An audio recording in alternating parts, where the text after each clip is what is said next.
అయితే గనుక నేను జెరూషలేంలో ఉన్నాము. జెరూషలేము మధ్యనియా ప్రదేశంలో ఉంటున్నాం. నేనైతే గనుక గత 2 సంవత్సరాలుగా ఇక్కడే నివసిస్తున్నాను. సో ఎప్పుడైతే ఈ వార్ స్టార్ట్ అయినప్పటి నుంచి గూడా జెరూషలేం మీద కూడా ఈ ఇరాన్ నుంచి వచ్చేటువంటి బాలిస్టిక్ రాకెట్స్ రావడం జరుగుతుంది. సో మాకు గవర్నమెంట్ ఇచ్చే ఇన్‌స్ట్రక్షన్ మేము ఫాలో అవుతున్నాం. ఎప్పుడైతే మాకు సైరన్ లేదంటే దానికంటే ఒక 30 మినిట్స్ ముందే మాకు అలర్ట్ రావడం జరుగుతుంది. సో అలర్ట్ వచ్చిన వెంటనే కూడా మేము సేఫ్టీ రూమ్ లోకి రావడం అండ్ వాళ్ళు ఇచ్చే రెండవ నోటిఫికేషన్ వరకు కూడా వెయిట్ చేయడం జరుగుతుంది. అది 3 అవర్స్ కావచ్చు, 2 అవర్స్ కావచ్చు. ఆ రాకెట్స్ కంప్లీట్ గా ఇజ్రాయెల్ కి సంబంధించినటువంటి ఐరన్ డోమ్ వ్యవస్థ వాటిని కంప్లీట్ గా నాశనం చేసిన తర్వాత మాత్రమే మేము ఈ సేఫ్టీ రూమ్ నుంచి బయటికి వెళ్ళడం గానీ లేకపోతే అండర్ గ్రౌండ్ నుంచి బయటికి రావడం గానీ జరుగుతుంది జెరూషలేం లో అయితే గనక. ముఖ్యంగా ఇప్పుడు ఈ ఇరాన్ వేసినటువంటి మిసైల్స్ కావచ్చు, అలాగే ఈ డ్రోన్ దాడులు ప్రధానంగా ఏ ప్రాంతంపై టార్గెట్ చేసి వేస్తున్న పరిస్థితి కనబడుతోంది ముఖ్యంగా? సో మొదటగా అయితే కనుక వీళ్ళు తెలవీవ్ మీద టార్గెట్ చేయడం జరిగింది. తర్వాత నార్త్ ఇజ్రాయెల్, తర్వాత తెలవీవ్ యోఫే అండ్ జెరూషలేం. సో గురువారం రాత్రి 2 గంటలకు మొదలైనటువంటి ఈ వార్ ఏదైతే ఉందో మొత్తం ఇజ్రాయెల్ అంతటా కూడా వ్యాపించడం జరిగింది. మొత్తం ఇజ్రాయెల్ లో ఉన్న ప్రతి ప్రదేశానికి వాళ్ళు ఈ రాకెట్స్ పడేలాగా అక్కడి నుంచి ప్రయోగించడం జరుగుతుంది ఇరాన్ నుంచి అయితే కనుక. రైట్. అలాగే రాజుగారు, ముఖ్యంగా మన భారత రాయబార కార్యాలయం నుంచి మీకు ఎలాంటి సూచనలు అందుతున్నాయి? ప్రధానంగా ఇప్పుడు ఆ యుద్ధ భూమి నుంచి మీరు మాట్లాడుతున్నారు. ఇరాన్ ఇజ్రాయెల్ వార్ జరుగుతున్న ఆ ఉద్రిక్త పరిస్థితుల నేపథ్యంలో మీరు ఎలాంటి సిచ్యువేషన్ ఫేస్ చేస్తున్నారు? అలాగే ఇండియన్ ఎంబసీ ఏం చెప్తోంది, ఎలాంటి జాగ్రత్తలు తీసుకోమని చెప్తుంది? మరి ముఖ్యంగా మీకు ఏమైనా పర్టికులర్గా ఎలాంటి ఇన్స్ట్రక్షన్స్ ఇచ్చారు ఇప్పటివరకు? ఇజ్రాయెల్ లో ఉన్నటువంటి పాపులేషన్ అండ్ ఇమిగ్రేషన్ అథారిటీ వాళ్ళు అండ్ మన ఇండియన్ ఎంబసీ తెలవీవ్ లో ఉన్నటువంటి మన ఇండియన్ ఎంబసీ కూడా ఇజ్రాయెల్ లో పనిచేస్తున్నటువంటి కేర్ గివర్స్ కావచ్చు, టూరిస్ట్ కావచ్చు, బిజినెస్ మ్యాన్స్ కావచ్చు అండ్ స్టూడెంట్స్ కావచ్చు, వీళ్ళందరి భద్రత దృష్ట్యా అండ్ కాల్ నెంబర్స్ అరేంజ్ చేయడం జరిగింది అండ్ వెబ్సైట్స్ కూడా అరేంజ్ చేయడం జరిగింది. సో ఏదైనా ఇబ్బంది ఉన్నా, ఏదైనా ఇన్ఫర్మేషన్ కావాలనుకున్నా మనం వాళ్ళని కాంటాక్ట్ అవ్వచ్చు. అండ్ ఇజ్రాయెల్ లో ఉన్న ఇండియన్స్ అందరూ కూడా సేఫ్ గా ఉన్నారు. ఎవరికి కూడా ఎటువంటి ఇబ్బంది లేదు. ఏదైతే ఈ రాకెట్ వార్ లో చనిపోయిన వాళ్ళు ఉన్నారో వీళ్ళందరూ కూడా ఎక్కువ శాతం ఇజ్రాయెల్ వాళ్ళే ఉన్నారు. మిగతా ఏ నేషన్స్ వాళ్ళకి కూడా ఎటువంటి ఇబ్బంది జరగలేదు.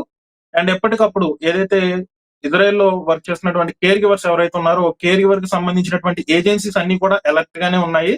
సో ఏజెన్సీ నుంచి సోషల్ వర్కర్స్ రావడం అండ్ పూర్తి వివరాలు తెలుసుకోవడం, సేఫ్టీ రూమ్ ఉందా లేదా అండ్ ఇక్కడ ఏదైనా ఇబ్బంది ఉంటే గనక వాళ్ళు దానికి సంబంధించినటువంటి వివరాలు వాళ్ళు తెలియజేయడం. సేఫ్టీ రూమ్ లేని పక్షంలో safety room compulsory care givers కి అరేంజ్ చేయాలని చెప్పేసి ఏజెన్సీ వాళ్ళు కూడా ఇజ్రాయెల్ లో ఎవరి దగ్గర అయితే మనం పనిచేస్తున్నామో వాళ్ళకి ఇన్ఫార్మ్ చేయడం జరుగుతుంది. సో కేర్ గివర్స్ ని అండ్ ఇండియన్స్ ని చాలా కేర్ గా చూసుకుంటున్నారు. ఎంత వార్ జరిగినా గానీ ఇండియన్స్ కి ఏమీ కాకూడదనే ఉద్దేశంతో ఇక్కడ ఉన్న వాళ్ళందరూ కూడా జాగ్రత్తలు తీసుకోవడం జరుగుతుంది. ఆబ్వియస్లీ నాన్నగారు, మనం కొన్ని దృశ్యాలు చూస్తున్నాం. భయంకరమైన భీకర దాడులు అవి, మామూలు మిసైల్స్ కావు. ప్రధానంగా అంతర్జాతీయ మీడియా కూడా వాస్తవానికి క్రికెట్ మ్యాచ్ల మాదిరిగా ప్రత్యక్ష ప్రసారాలు పెడుతున్నారు. అంటే ఎంతటి అటల్ వార్ ఇలా లైవ్ చూస్తామని బహుశా ఊహించలేదు. జెరూసలేం సంబంధించిన లైవ్ ఫ్రేమ్ కూడా మేము కొన్ని ఇంటర్నేషనల్ ఛానల్స్లో ప్రత్యక్ష ప్రసారం ద్వారా చూస్తున్నాం. దాంతో నిజంగా అంటే ఇక్కడ ఉన్న వాళ్ళకి అక్కడ మన వాళ్ళు ఎలా ఉన్నారు అనే ఒక భయం, ఆందోళన సాధారణంగా ఎవరికైనా కలుగుతుంది. మాకు కూడా అలాంటి భయాందోళనలే ఉన్నాయి. అంటే మీరు చెప్తున్నట్టుగా ఇప్పుడు ఇజ్రాయెల్కు భారత్ మిత్రదేశం కాబట్టి, ఎప్పటి నుంచో చిరకాల బంధం ఉంది కాబట్టి భారతీయుల గురించి ప్రత్యేక శ్రద్ధ ఉంటుందనేది వాస్తవం. ఈ నేపథ్యంలో మరి ఇజ్రాయెల్ పర్టికులర్గా మీరు అంటున్నట్టుగా ఇండియన్స్కు సంబంధించి మిగతా దేశాల సంగతి పక్కన పెడితే భారతీయులకు సంబంధించి ప్రత్యేక దృష్టి ఏమైనా పెడుతోందా మీ మీ అబ్జర్వేషన్ ప్రకారం? సో ఇజ్రాయెల్ లో ఎక్కువ శాతం ఈ కేర్ టేకర్ లో గానీ అండ్ మిగతా వాటిలో స్టూడెంట్స్ కూడా చాలా మంది ఇండియన్సే ఉన్నారు మిగతా కంట్రీస్ కంటే కూడా. సో వీళ్ళందరికీ కూడా ఎప్పటికప్పుడు వాళ్ళ పూర్తి వివరాలు సేకరించడం, వాళ్ళకు ఉన్నటువంటి ఫెసిలిటీస్ చెక్ చేయడం జరుగుతుంది.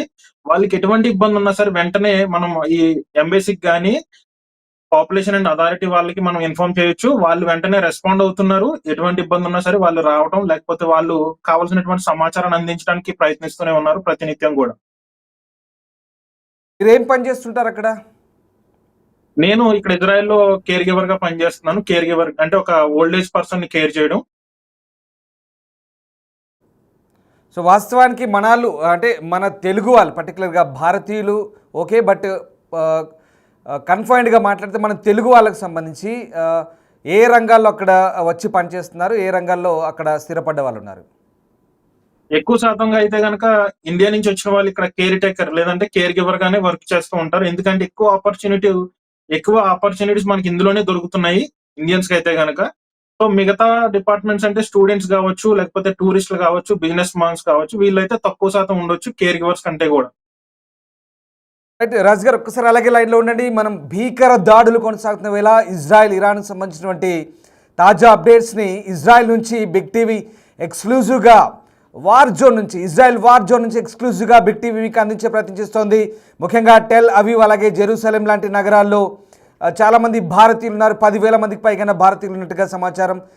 చాలామంది తెలుగు వాళ్ళు కూడా ఉన్న నేపథ్యం. ఈ నేపథ్యంలోనే అక్కడ ఉన్నటువంటి తెలుగు వాళ్ళతో బిగ్ టీవీ ఎక్స్క్లూజివ్గా మాట్లాడించే ప్రయత్నం చేస్తుంది. The one and only Telugu media channel ఇప్పుడు వార్ జోన్ నుంచి మనం అక్కడి తెలుగు వాళ్ళతో మాట్లాడే ప్రయత్నం చేస్తున్నాం. రైట్, మాట్లాడదాం. మనతో కనెక్ట్ అవుతున్నారు నాని గారు. మీరు ఈస్ట్ గోదావరి నుంచి ఇజ్రాయెల్ వెళ్తున్నట్టుగా మీరు వెళ్ళినట్టుగా చెప్పారు. ఈ నేపథ్యంలో మరి అంటే అక్కడ ప్రధానంగా ఒక్కసారి నానిగారు, నిజంగా అంటే యుద్ధం అంటేనే చాలా భయంతో కూడుకున్న వ్యవహారం ఇది. ఆ మిసైల్స్, బాంబులు, ఆ డ్రోన్లు పడుతుంటే మీకు నిజంగా భయం వేస్తుందా? ఆ క్షణం ఏమనిపిస్తోంది ఆ టైంలో? సో మేము ఇజ్రాయెల్ కి వచ్చేటప్పుడు మాకు కేర్ టేకర్ గా ట్రైనింగ్ ఇచ్చే టైంలోనే వీటి విజువల్స్ అన్ని చూపించడం జరుగుతుంది. అండ్ ఇలాంటి వార్ సిచ్యువేషన్స్ లో మమ్మల్ని మేము ఎలా కాపాడుకోవాలనే విషయాలు కూడా నేర్పించడం జరుగుతుంది. సో ఇజ్రాయెల్ వచ్చిన తర్వాత ఫస్ట్ టైం నేను ఎక్స్పీరియన్స్ చేసింది అయితే కనుక October 7.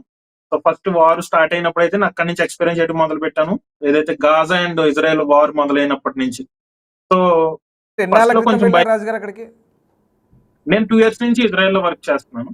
సో అంటే October 7, 2023 కంటే ముందు వెళ్ళారా, తర్వాత వెళ్ళారా మీరు? ముందే వెళ్ళాను. నేను August 14th కి రావడం జరిగింది ఇజ్రాయెల్ 2023. ఓకే. సో October 7, 2023లో స్టార్ట్ అయింది వాస్తవానికి గాజా హమాస్ వ్యవహారం నుంచి. అక్కడి నుంచి స్టార్ట్ అయింది. సో అప్పుడు నేను బార్డర్ లోనే ఉండేది. ఎస్కలోన్ నుంచి గాజా దగ్గరగా 2 కిలోమీటర్ల దూరం మాత్రమే. ఏవైతే గాజా వేసినటువంటి రాకెట్లు కూడా మేమున్న అపార్ట్మెంట్ పై నుంచే వెళ్తూ ఉండేవి. సో చాలా దగ్గరగా, అదే ఫస్ట్ టైం నేను వార్ చూడడం కూడా అండ్ రాకెట్స్ చూడడం అంత దగ్గర నుంచి ఫస్ట్ టైం. అప్రిషియేట్ యూ నానిగారు. నిజంగా అంటే ఇప్పటికి కూడా స్టిల్ మీరు ఇజ్రాయెల్లో వర్క్ చేస్తున్నారు. We appreciate you. ఎందుకంటే ఇన్ని రోజుల నుంచి, సంవత్సరాల తరబడి యుద్ధం కొనసాగుతుంది, అయినా ఏమాత్రం బెదరకుండా మీరు అక్కడ పనిచేస్తున్నారంటే బికాజ్ ఇజ్రాయెల్ ట్రీట్ చేస్తున్న the way they treating foreigners కానీ ఈవెన్ పర్టికులర్ ఇండియన్స్ని, ఇదంతా ఒక ఆ రకమైన ట్రీట్మెంటే మీరు అక్కడ ఉండడానికి, ఈ ధైర్యంగా ఉండడానికి కారణమని చెప్పొచ్చా? Yes, thank you sir. First అయితే ఇజ్రాయెల్లో మనకి ఈ ఫారెన్ వర్కర్స్ ఎవరైతే ఉన్నారో ఫారెన్ వర్కర్స్ కి చాలా మంచి ఫెసిలిటీస్ ఇవ్వడం జరుగుతుంది. గవర్నమెంట్ కూడా చాలా మంచి రూల్స్ పెట్టడం జరుగుతుంది. ఎటువంటి చిన్న ఇబ్బంది జరిగినా గానీ, ఈవెన్ హెల్త్ పరంగా గానీ, వార్ పరంగా గానీ ఏమైనా ఇబ్బంది జరిగితే వెంటనే వాళ్ళు రెస్పాండ్ అవ్వడం జరుగుతుంది. సో ఇజ్రాయెల్లో ఇండియన్స్ కి చాలా మంచి రైట్స్ కూడా ఉన్నాయి. సో ఏదైతే ఇజ్రాయెల్ వాళ్ళకి ఉంటాయో ఈవెన్ ఆల్మోస్ట్ వాళ్ళకి ఈక్వల్ గా ఉండేలాగా ఇండియన్స్ కూడా రైట్స్ ఇవ్వడం జరుగుతుంది ఇజ్రాయెల్ గవర్నమెంట్ అయితే కనుక. సో ప్రత్యేకమైన శ్రద్ధ ఉంటుంది ఫారెన్ వర్కర్స్ కి ఇజ్రాయెల్లో. ఏ ఇబ్బంది కలిగినా కానీ మనం వెంటనే కాల్ చేసిన వెంటనే వాళ్ళు రెస్పాండ్ అవ్వడం, దానికి సంబంధించినటువంటి డీటెయిల్స్ మనకు అన్ని దొరికిన తర్వాత మళ్ళీ వాళ్ళు ఫీడ్బ్యాక్ కాల్ కూడా చేస్తారు. సో అసలు మీరు ఈ విషయం కోసం మీరు కాల్ చేశారు కదా, ఈ విషయం ఇబ్బంది పడుతున్నారని చెప్పారు కదా, సో మీకు అన్ని కరెక్ట్ గా ఉన్నాయా లేదనే ఫీడ్బ్యాక్ కాల్ కూడా ఉంటుంది.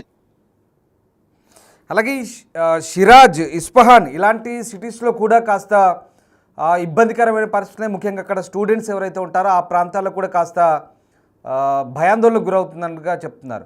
సో పర్టికులర్గా స్టూడెంట్స్ సంబంధించి ఎట్లాంటి రెస్క్యూ చేస్తున్నారు? ముఖ్యంగా ఇజ్రాయెల్ గవర్నమెంట్ ఏం చెప్తుంది?